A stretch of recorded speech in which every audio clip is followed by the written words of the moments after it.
the most dangerous thinkers in history. Let's start with Sun Tzu. Winning before the battle. Sun Tzu understood that real wars are not won on the battlefield, but through preparation. He who studies the most, who thinks the most deeply, and who prepares the ground with care never needs to fight fairly. The takeaway is that power is not measured by brute force. It's about ensuring the outcome of the fight is decided before anyone throws the first punch. In another approach, let's look at Niccolò Machiavelli, known as Machiavelli, who believed that fear governs what love cannot. Machiavelli perceived what most people do not dare to admit. Feelings change quickly, but respect for power remains.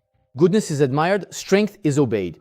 If you must choose, choose respect. Influence based on emotion fades as soon as feelings change. In a completely different approach, let's look at Alexander the Great, for whom audacity rewrites destiny.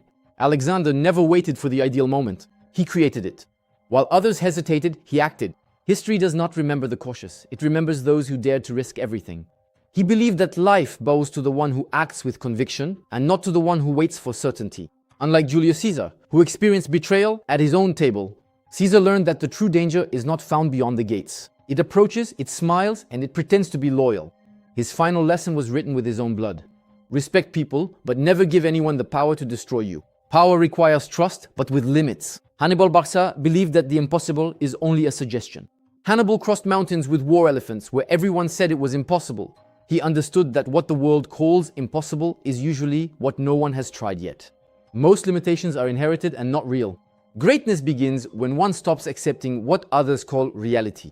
Napoleon Bonaparte, for his part, believed that small advantages allow one to win great wars. Napoleon did not rely on luck.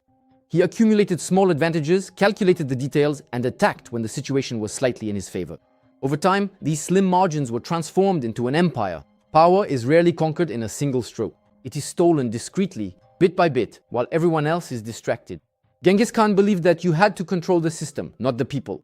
He didn't just conquer lands, he controlled information, movement, fear, and loyalty networks. He set up a system that made all resistance seemingly futile.